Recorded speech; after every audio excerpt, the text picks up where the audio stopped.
Yo, what's up, YouTube man? It is your boy Jacob here, back with a brand new video. Today we're gonna be watching Schlep's new video. I haven't seen it before. Let's get straight to it. What I would say is we would lead first and foremost with safety and civility. Second,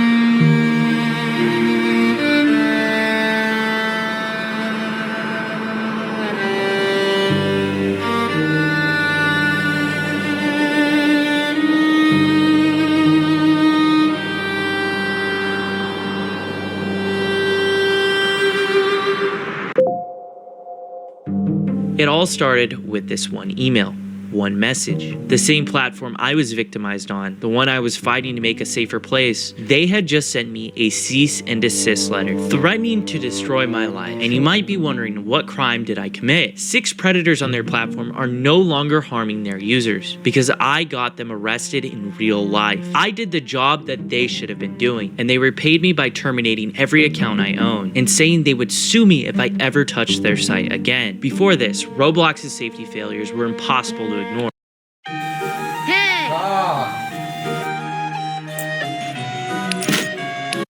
Predators roamed freely, reports went unanswered, and even employees were admitting that this was happening by literal design. That cease and desist didn't silence me though. All it did was confirm my darkest suspicions about the company, and well, it did for the rest of the world too. Because in the following week, Roblox's stock tanked by $12 billion. The Attorney General of Louisiana filed a massive lawsuit accusing them of putting profits over safety. Roblox aggressively pushed back, releasing statements after statements trying to discredit me. Roblox forced me out of the woodwork to defend myself, and I dropped a video refuting these claims. It exploded overnight, and it became one of the fastest growing videos in the history of Roblox. If Roblox sent me a cease and desist over a few videos getting over 1 million views, what were they about to do next?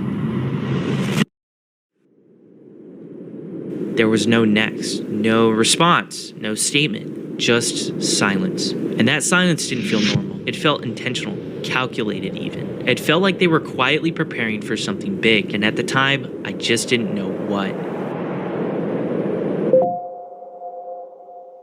Before I show you the next letter they send me, we need to see the full picture so we can really get an understanding of how crazy this is. All of this started because Roblox sent me a cease and desist for catching predators on their platform and reporting them to law enforcement. That they would then video, they would report to the police, and then only after would they let Roblox know. The real reason why they sent me a cease and desist letter is because what I'm doing contradicts the image that they're trying to build. An image that is the safest place for anyone on the entire internet. That's not me paraphrasing either.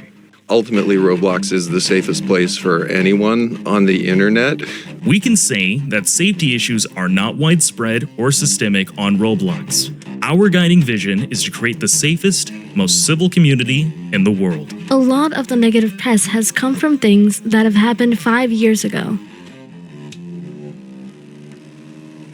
Roblox allows players as young as 5 onto the platform and features brands like Sesame Street, Blippi, and My Little Pony, designed to reach audiences even younger than that. Yet right now, Roblox is hosting a game called Rose Social. This is a clone of an 18+ platform called Omegle, and it got sued out of existence for widespread exploitation. It now has a home on Roblox. You click a button, and you instantly connect into a chat room with a random stranger. You have zero idea who the other person is beyond the screen. To give you an idea of how bad this game is, I had someone run a test of 100 conversations, and 36 of them broke the terms of service of Roblox. It's ironic that Roblox accused me of sharing personally identifiable information, while at the same time profiting off of an exploitive game built around that.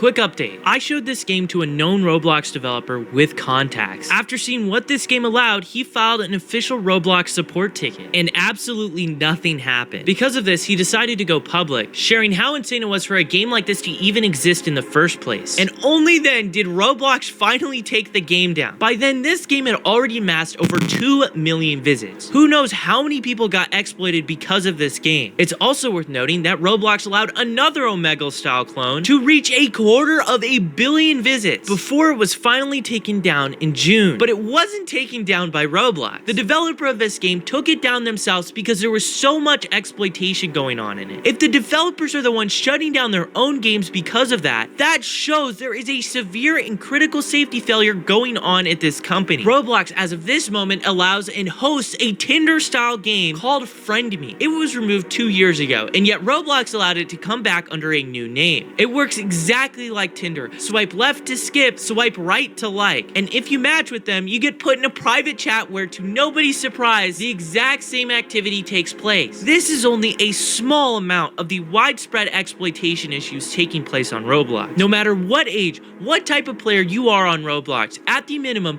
you will be exposed to inappropriate themes at the very least. And that is because how bad Roblox's moderation system truly is.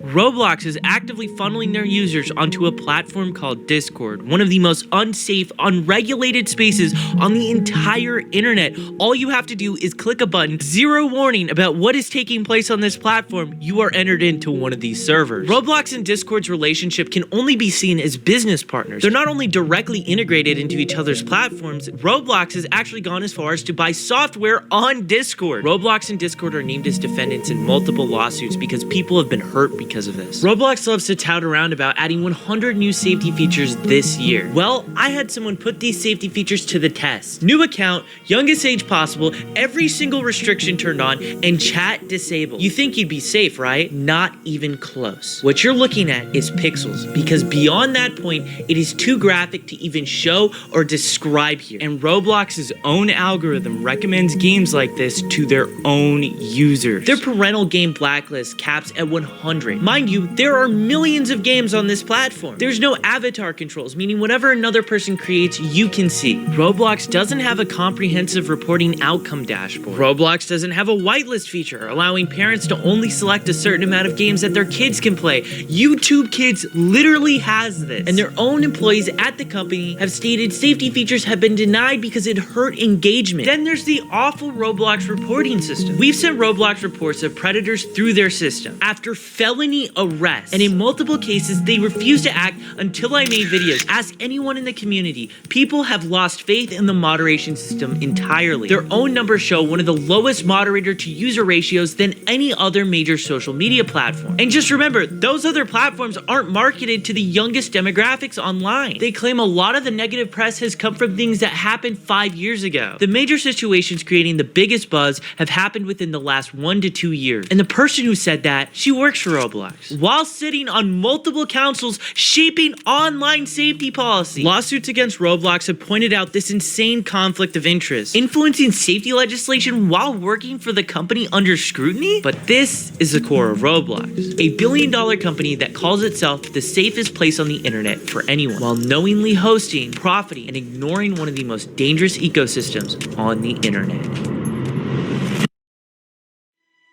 To get a full grasp of everything, we need to start by assembling a timeline. This was the last video I did regarding a Roblox predator I caught. In this video, I talked about how Roblox was a suppressive company towards people calling out their moderation. Ironic because 15 days later, Roblox sends me a cease and desist letter. They banned every account I own, including ones that go back to when I was a little kid, and Roblox threatened to sue me for computer fraud if I ever touched their site again. The next day, I released the news, and for 3 days straight after it, it was trending on Twitter. Calls for boycotts, TikToks, videos. For a short while, it became the topic of the internet. But behind the scenes, I was talking to law firms, and I officially retained SGGH and Milberg. This law firm in particular is representing 1,000 clients between Roblox and Discord abuse. On the 14th, with my law firm, we put out a statement. We pointed out the pure irony of this cease and desist, and that SGGH was representing my claims against the company. In this statement, it was also revealed that Chris Hansen was creating a documentary on Roblox, and that he got in touch with me to show his support. And on the same exact day, Louisiana Attorney General Liz Murrell filed her giant lawsuit against Roblox. In this, she pointed out games that I mentioned in my Predator catches, that if Roblox heard me out, this lawsuit might not have even existed. The next day, my law firm sent a letter to Roblox. We broke down how unjustified and unfair this ban was, and how Roblox was never giving this sort of treatment to any predators on their platform. We also said that any form of communication must be routed through my legal counsel, and how if Roblox did try to pursue anything, that my law firm would fight tooth and nail under California's anti-SLAPP laws. Roblox's law firm responded that they received the letter, and that was it. That was the last communication we had with them up until this point. It's also worth noting during this time frame, Roblox was putting out statements after statements, going as far as to compare me to actual predators. They labeled my work as vigilantism, claiming I was taking the law into my own hands. But the truth is, law enforcement themselves have publicly gone on record in public statements that they're grateful for people like me who step forward and give them evidence, which ends up resulting in an arrest. As of right now, videos on my channel have resulted in people being put on the registry, and the only ones taking law into their own hands were the police. They were the ones placing the handcuffs time and time again. But anyways, back to the timeline. This is when my video dropped defending myself against Roblox's baseless allegations. The anger online reached its maximum capacity. It had just passed the threshold for the company. Their stock dropping, lawsuits, news outlets, an entire online movement. What were they about to do next?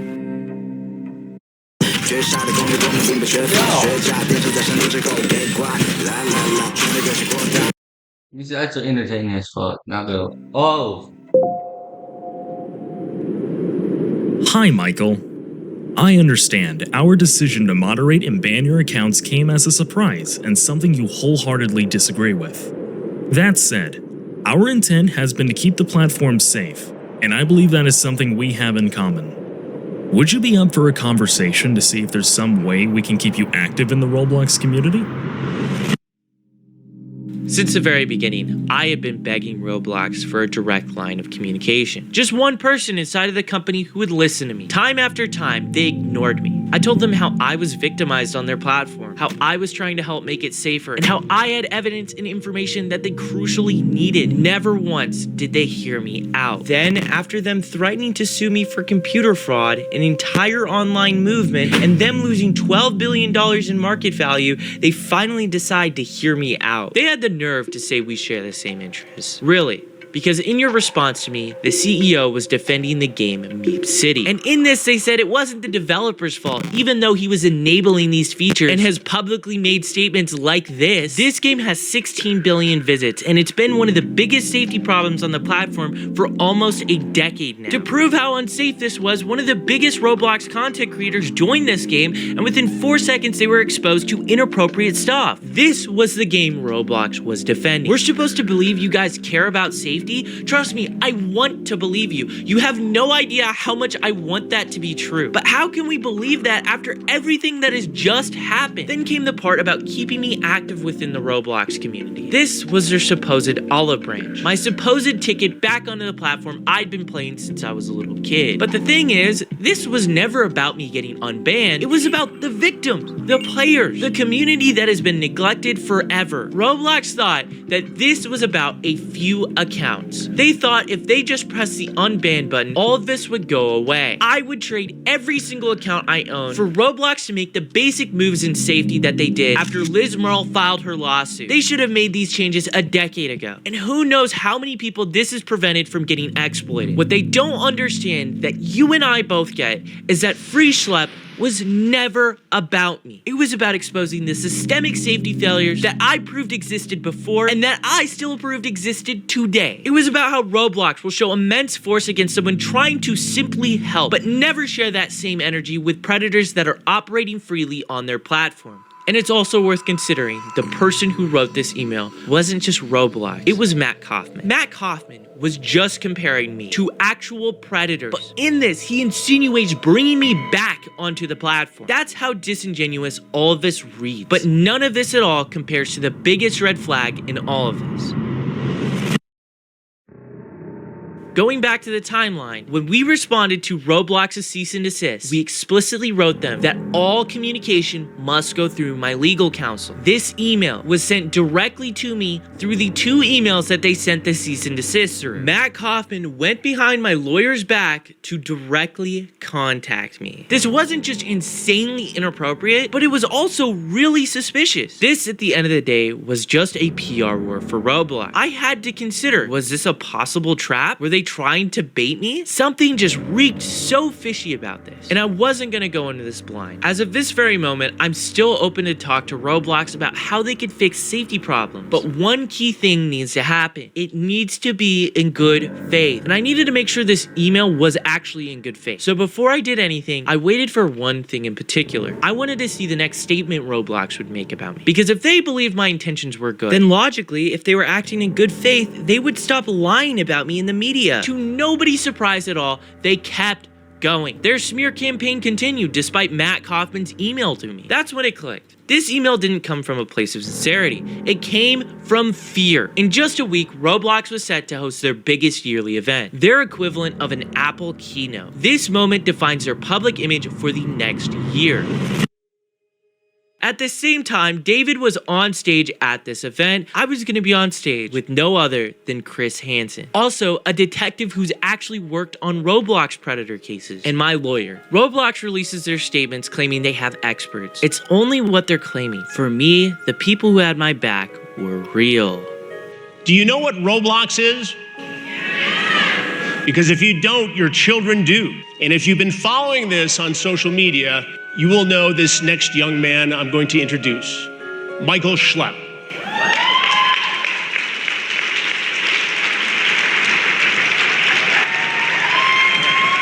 Michael is a key part of our investigation as his attorney. Steve is a lawyer based in Chicago. His firm is representing more than 500 cases of people like Schlep.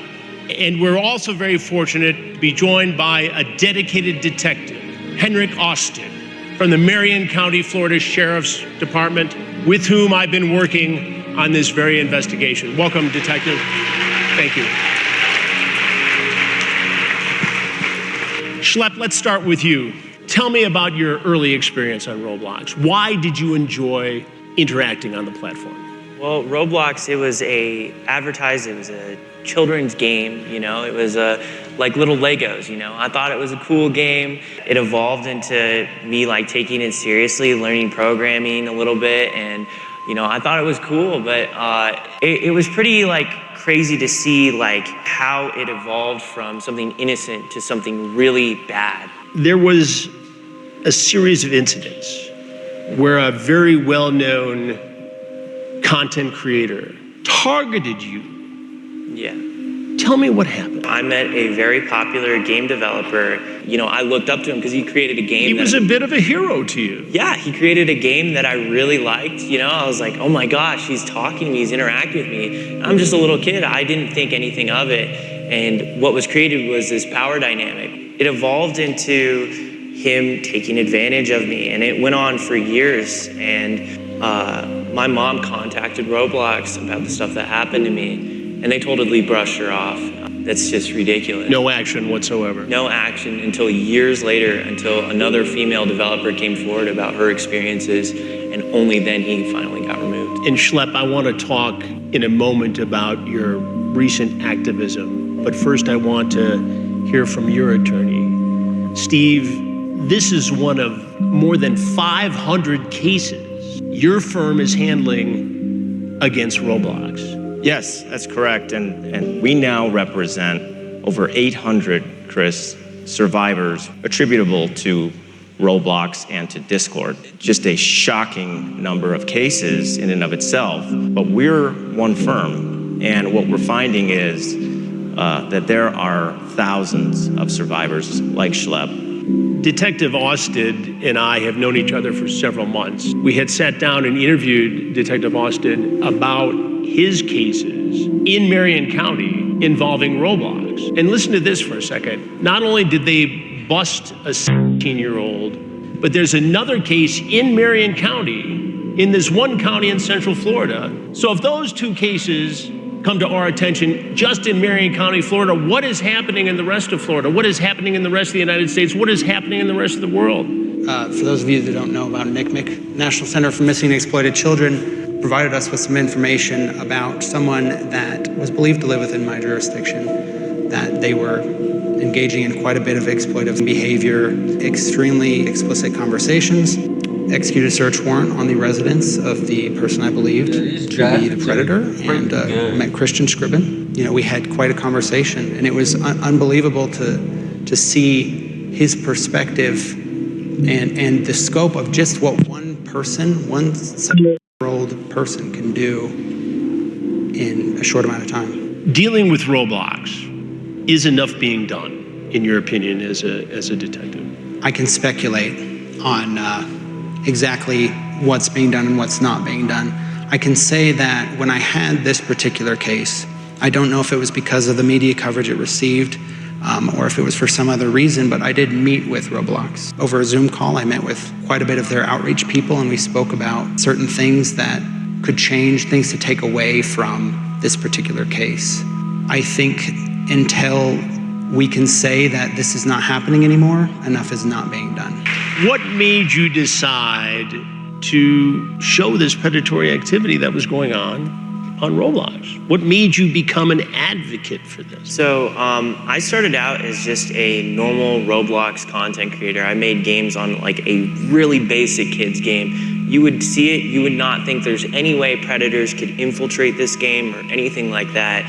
And what I saw was there were people trying to do horrible stuff, and it blew my mind. Like, because this is a community I really cared about, I was very involved in, and you know, I would get emails saying, hey, there's this predator, he's messaging me inappropriately, and this is his Roblox account, can you do something? And there was really nothing I could do, but I mean, as time went on, these messages only just increased in volume, and then I created my current main channel, Schlep, and on that channel, it just exploded. I was getting these emails more than daily. You exposed at least 6 different predators on Roblox, all 6 of which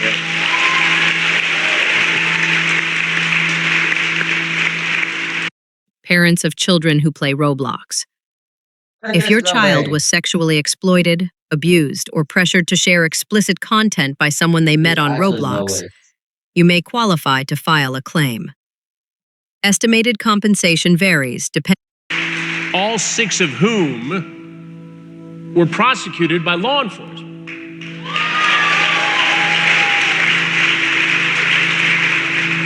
But you went to Roblox first. So yeah, we would find Roblox predators and we would set up little decoy stings, and you know, these predators would show up and we would sit down, we would have a conversation sort of similar to what you do, and you know, they would By the way, I was 22 when I started in television reporter. That's how old Schlep is now. Yeah. Just saying. Yeah, we would talk to them, and a lot of times when the cops would show up, they would just admit to everything. Even after being Mirandized, they would be like, yeah, I was here to do this. They would just bring charges on them every single time. And how did Roblox respond to this? In multiple instances, after we got these felony arrests, we would send them the same Google Drives that we were sending to law enforcement, and they would not take action until after our videos would release, which would get millions of views. You get millions of views on these videos. It can't be a proud moment for Roblox. It's somewhat embarrassing. What does Roblox do then?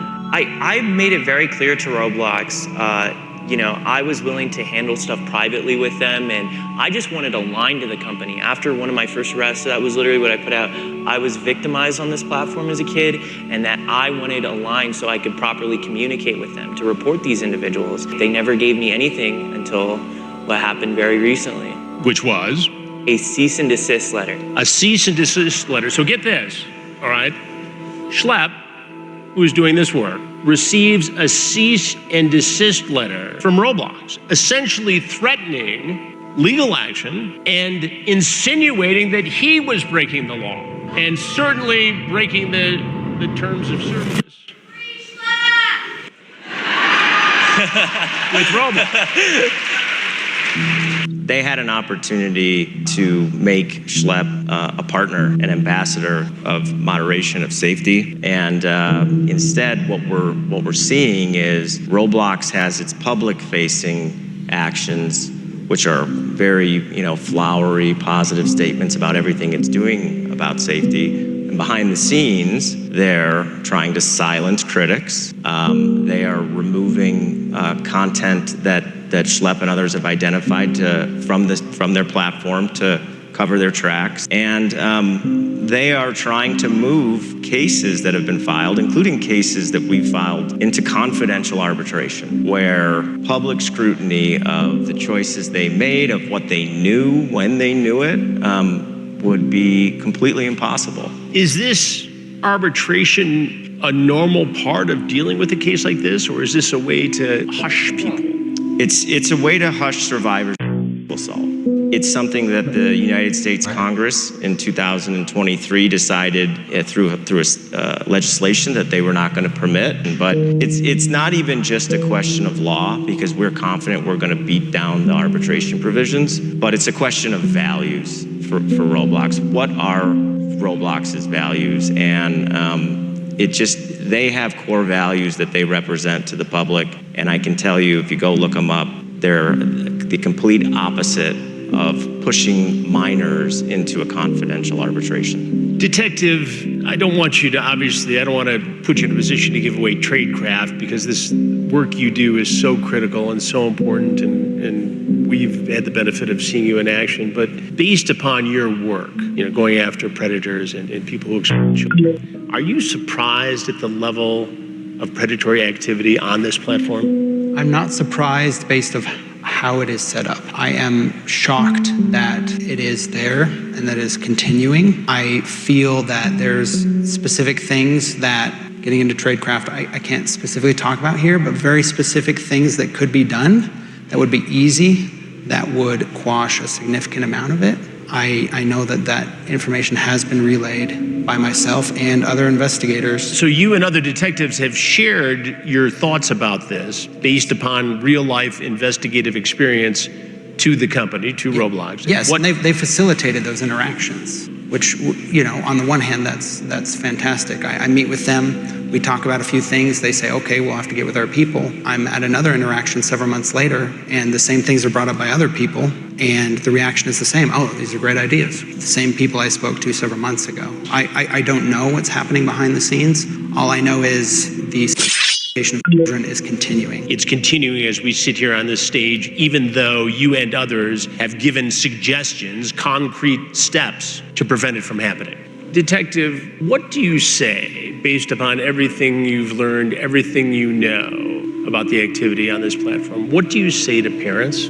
I'd say that there are individuals, a significant amount of individuals on that platform who have a obscure interest in the violation of innocence. And I would say, with that being the case, if it was my children, I would not put them on there. And so where it stands now, Roblox is inarguably not safe. Probably been in this position before. You're playing your favorite Roblox game, and you want to spend some Robux so that you can take yourself to the next level. The problem is, you don't have any. You don't have a for children.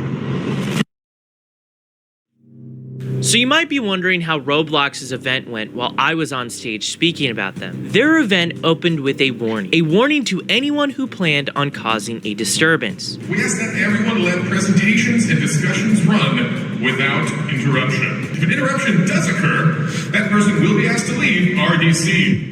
Now, as we began taking the stage, their keynote began. While we were on stage talking about the real harm going on, the CEO of Roblox was on stage at his event talking about the idea of bringing dating onto the platform.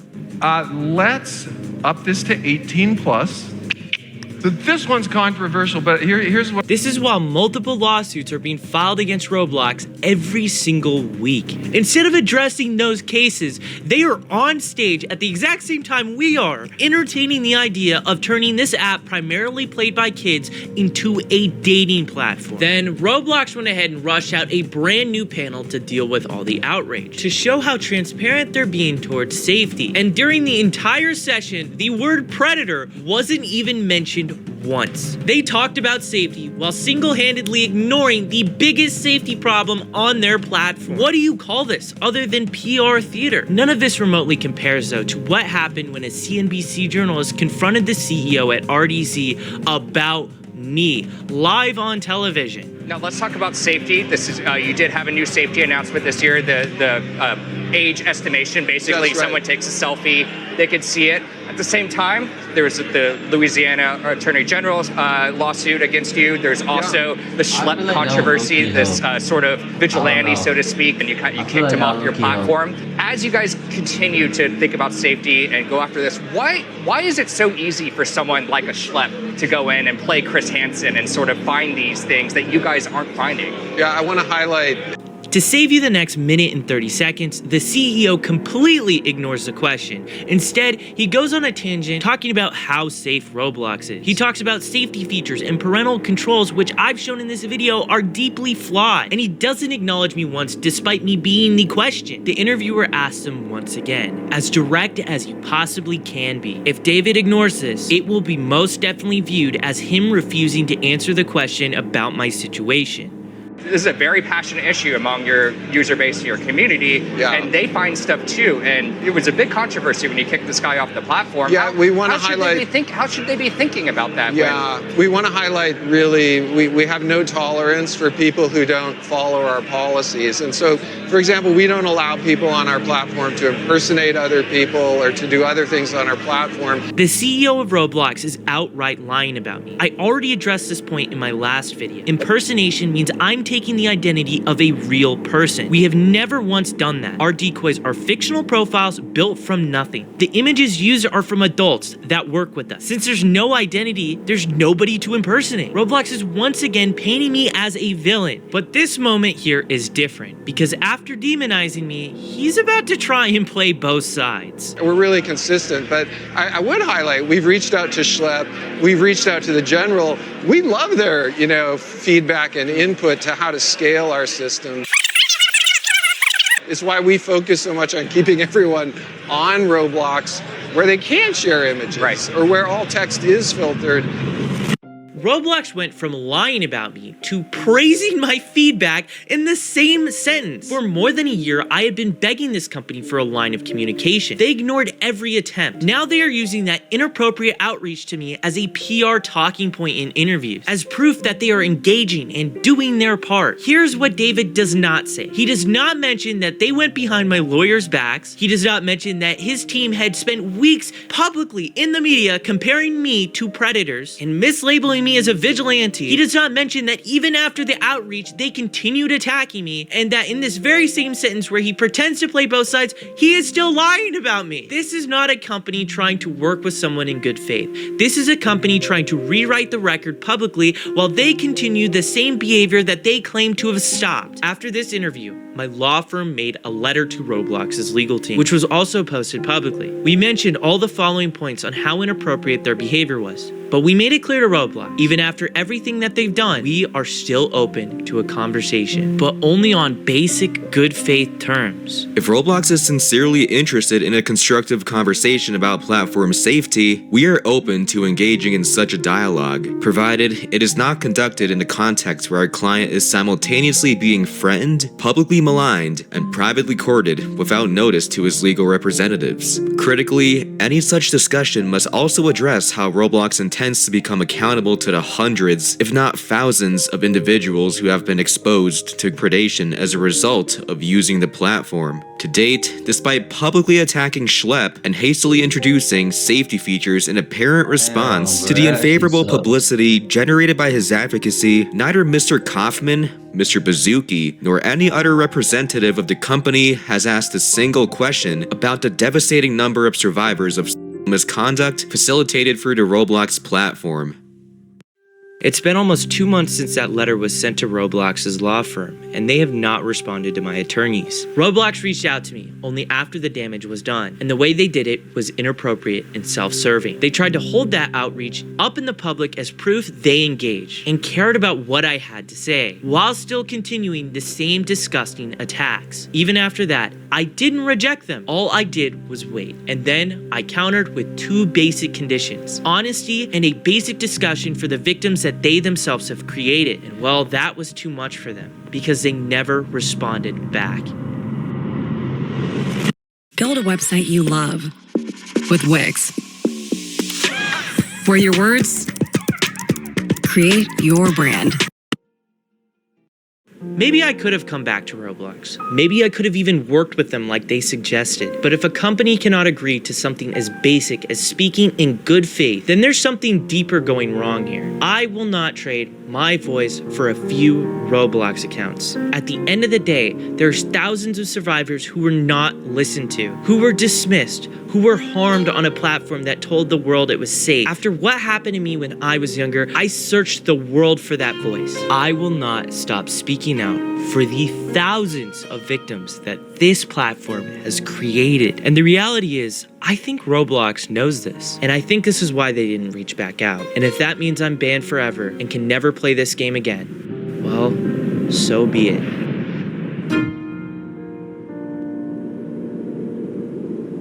Damn. In terms of our investigation, our documentary, we've been, as you know, trying to schedule a sit-down interview with somebody from Roblox to discuss all of these issues in a very open and honest environment. And thus far, they are refusing to sit down for an interview. And when I pressed as to why they wouldn't want to sit down, a spokesperson told me it was because I interviewed you and the Louisiana Attorney General. The irony of Roblox going on live television saying they value the feedback from me and the state attorney general, and then turning around and refusing Chris Hansen's interview, that can only be viewed as pure dishonesty. In just the last month, during a Senate Judiciary hearing, a whistleblower from another company called out Roblox for their massive safety failures. Florida has now issued a criminal subpoena against Roblox, officially putting them under criminal investigation. Texas has announced a sweeping lawsuit against Roblox. Kentucky and other states have filed lawsuits too. And in Kentucky's filing, my name is mentioned 13 times. They even mentioned me in the press conference. They cite safety issues that I've been bringing up since before my cease and desist, and highlight how I've been calling it out. On Fox News earlier this month, David was asked about me again. He ignored the question about me, but then he tried to shift the blame onto other social media platforms, which of course he didn't name. But mind you, Roblox is partnered with those other platforms, and only when to be put under the spotlight, they shift the blame. There's a lot I can't talk about yet, but trust me, this fight is far from over. Roblox has created one of the most dangerous spaces online, and the people responsible for it need to be held accountable. But that only happens if we continue to speak up. Call your local senators, your attorney generals. Tell them that Roblox needs to be investigated. Tell them whistleblowers are being silenced while predators run free. Lawmakers have told me these calls matter, and that's how they got involved in the fight in the first place. Your voice has extreme power, and one simple call can change everything. I quickly want to give a shout out to these amazing people you see on your screen. If you want to go the extra mile and help support the work I'm doing, you can go over to Schlep.tv. Alongside this video releasing, I'm going to have an insane exclusive Predator catch that I'm releasing over on Schlep.tv. And I did it with the YouTuber Oma in North Carolina, and it is a pretty crazy one. So if you want to go watch that and... No. I'm liking. I didn't subscribe. I W vid bro W vid W vid. Alright, let's see. Slep.e.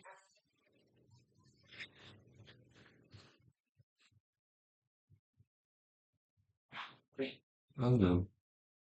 You have to pay? Oh, it's really not that bad. It's only like $4 a month. Hey, $4 a month is not that bad though. Is it? Oh god. $4 a month is not bad, right? $4 a month is not bad, right? Alright.